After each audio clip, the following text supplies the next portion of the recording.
You're in the middle of a conversation. Someone is talking to you. You're nodding. You're responding. You might even be laughing. But somewhere inside, there's a part of you that's watching all of this from far away.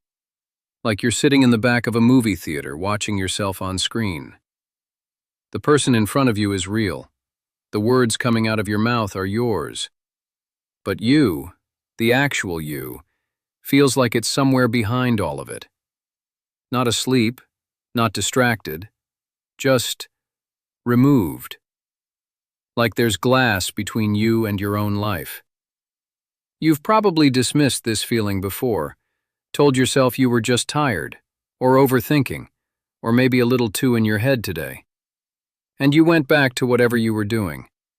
But the feeling didn't fully leave, it just waited. It came back the next day, or the next week. Or maybe it never really went away. You just learned to function around it, the way you learn to walk normally with a stone in your shoe after a while. But what if it's something else entirely? What if what you're describing has a name, has a neuroscience, and has been studied carefully for over 100 years? Because it does. And what psychologists found says something unexpected about who you are and how your mind learned to protect you. What you're describing has two names, depending on the direction it goes. When it's about yourself, that sense of watching yourself from a distance, of feeling detached from your own thoughts, emotions, or body, it's called depersonalization. When it's about the world around you, when everything feels foggy, flat, unreal, when familiar rooms feel like stage sets, when people you love feel somehow far away even when they're standing right in front of you. That's derealization. Most people who experience one experience both, and together they're called DPDR. Here's what very few people know. This is one of the most common psychological experiences in the world. Studies estimate that up to 75% of people will experience at least one brief episode of depersonalization at some point in their lives. 75%. That's not a rare disorder, that's almost everyone. You might have felt it during a high-stress moment, an exam, a crisis, a panic attack, and described it afterward as feeling like you were on autopilot, or like the world had gone slightly unreal. That was it. That was a brief episode. For most people, it lasts seconds or minutes, a moment of strange disconnection, and then it passes. Life returns to normal. The glass wall dissolves, and the person moves on, often without ever finding words for what just happened. But for a significant number, around 1 or 2% of the population, it doesn't fully pass. It becomes a background frequency, a default state, the water they swim in. Not a dramatic episode, not a crisis moment, just a constant, low hum of distance between who they are and what they're experiencing. Think about what that actually means to live with. You wake up in the morning. You go through the motions. You have breakfast, go to work, talk to people. And the whole time there's this quiet awareness that you're not fully inside any of it. Not because something is actively wrong, not because you're sad or angry or in crisis, just because the full experience, the landing, keeps not quite arriving. It becomes a background frequency, a default state, the water they swim in. Not a dramatic episode, not a crisis moment, just a constant low hum of distance between who they are and what they're experiencing. And here's what makes this particularly isolating. Because unlike most psychological experiences, depersonalization is almost impossible to verify from the outside. If you're depressed, people can sometimes tell. If you're anxious, it shows. If you're grieving, there's a context. But if you're living with depersonalization, you look completely fine. You show up. You respond. You function. And inside, you're watching yourself do all of it from somewhere slightly out of reach.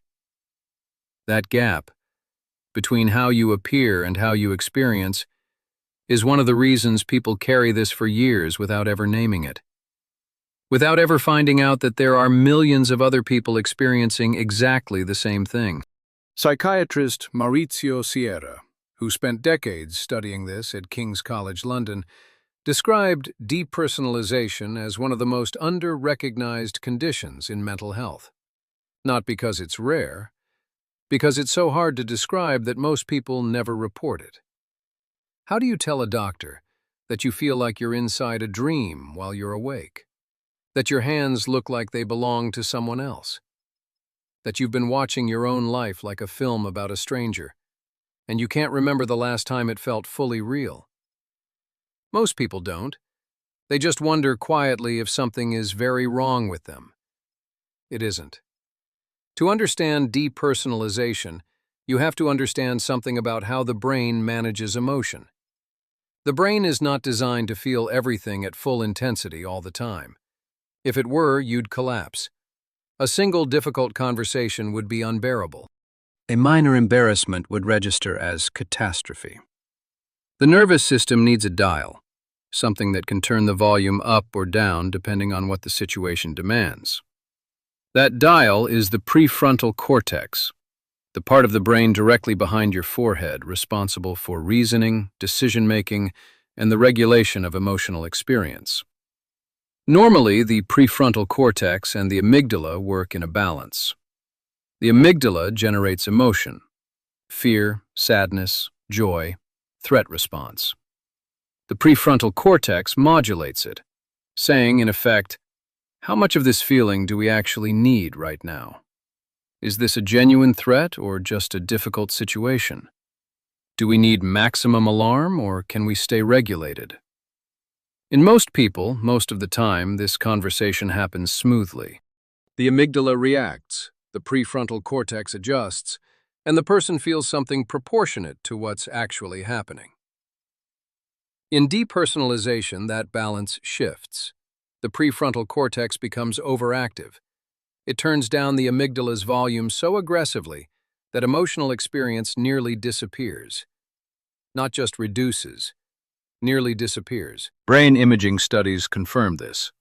During depersonalization episodes, amygdala activity drops significantly. Even when the person is shown emotionally charged images of faces in distress, images designed to provoke a response. Their brains are processing the images. They see them, they understand intellectually what they're looking at, but the emotional response is being suppressed before it can fully form. The result: you see, you hear, you think, but you don't feel it landing. Another part of the picture is the insula, the brain region responsible for interoception, your sense of your own body from the inside. The feeling of your chest rising when you breathe, the warmth of your own hands, the sense that this body is yours. When the insula is underactive, that sense of ownership dissolves. Your hands look strange. Your voice sounds like it's coming from somewhere else. Your reflection in the mirror shows you, but it doesn't feel like you. There's also research pointing to the thalamus, the brain's relay station, processing sensory input differently during these episodes. Think of the thalamus as the switchboard that routes sensory information to the right parts of the brain. When its processing shifts, the world takes on that quality of unreality. Colors slightly muted, sounds slightly far away. Life being broadcast from one room over. All of this is measurable. All of this is real. It is not imagination. It is not weakness. It is not something you invented because you think too much. It is the brain doing something very specific. And the question is, why? Here's something that changes how this feels once you understand it. Most people, when they experience depersonalization, assume it means something is breaking down. that the mind is failing, that something fundamental is going wrong. The research says something completely different. It says the brain is working. It's doing exactly what it was designed to do, responding to threat, managing overload, protecting the system. The question isn't, why is this happening to me? The question is, what is my brain trying to protect me from? The most common trigger is anxiety. When the nervous system reaches a certain threshold, when the threat signal becomes too loud, when the fear becomes too large, the brain makes a calculation.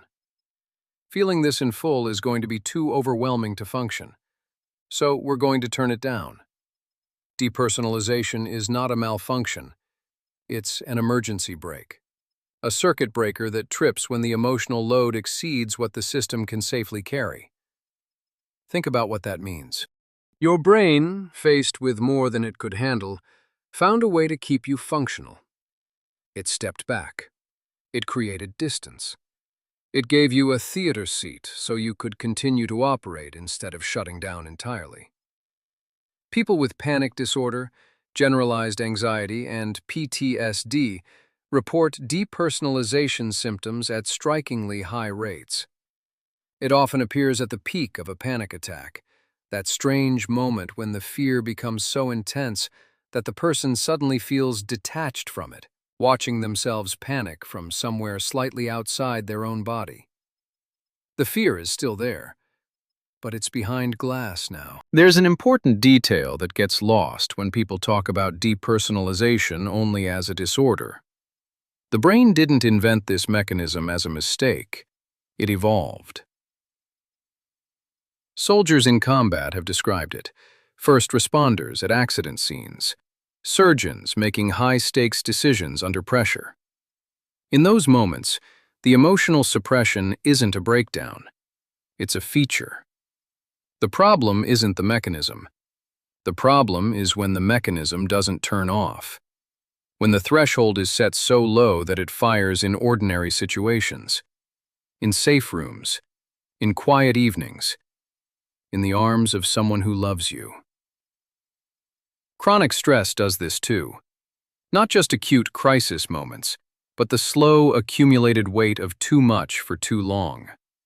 When the nervous system is running at high activation for weeks or months or years, when there's no real rest, no true sense of safety, it starts looking for other solutions. And it finds them. And then there's the third cause, the one that reaches furthest back. Childhood.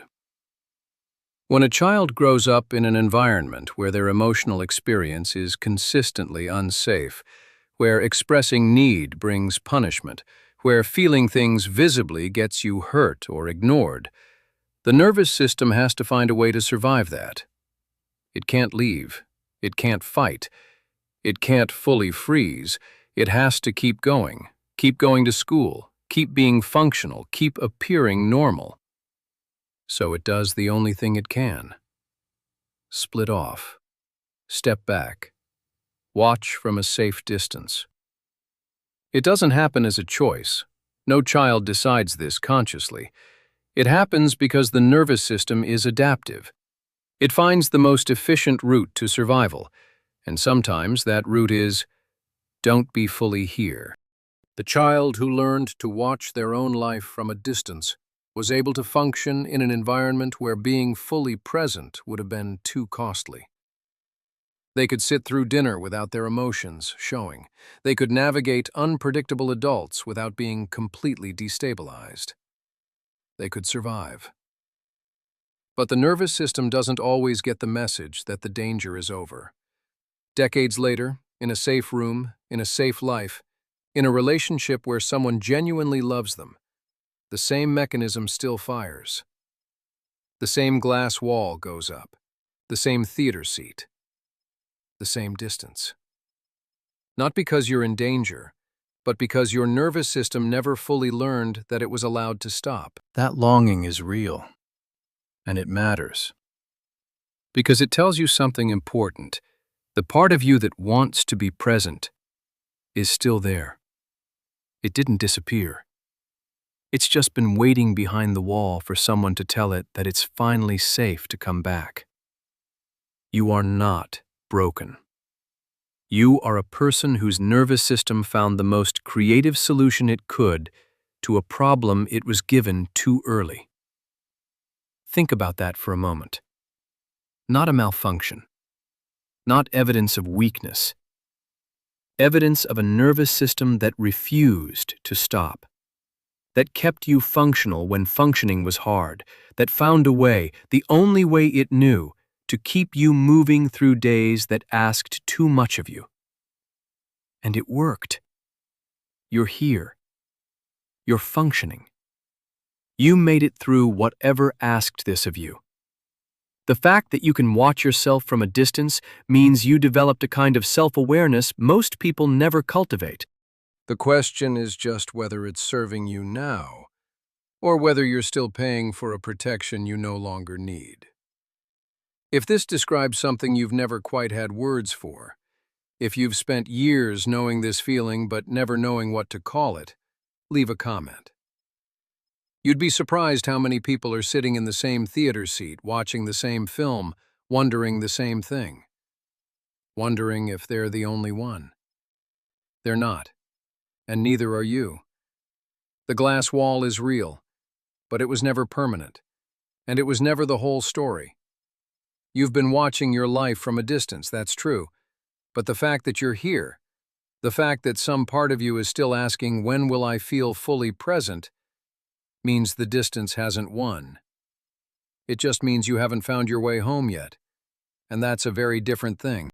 Subscribe if you want to keep exploring the psychology of minds that feel differently. Because there are things about the way you think, feel, and experience the world that most people never have a name for. And sometimes, having a name for something is the first step toward not being afraid of it. The next video might explain something about you didn't know you needed to understand.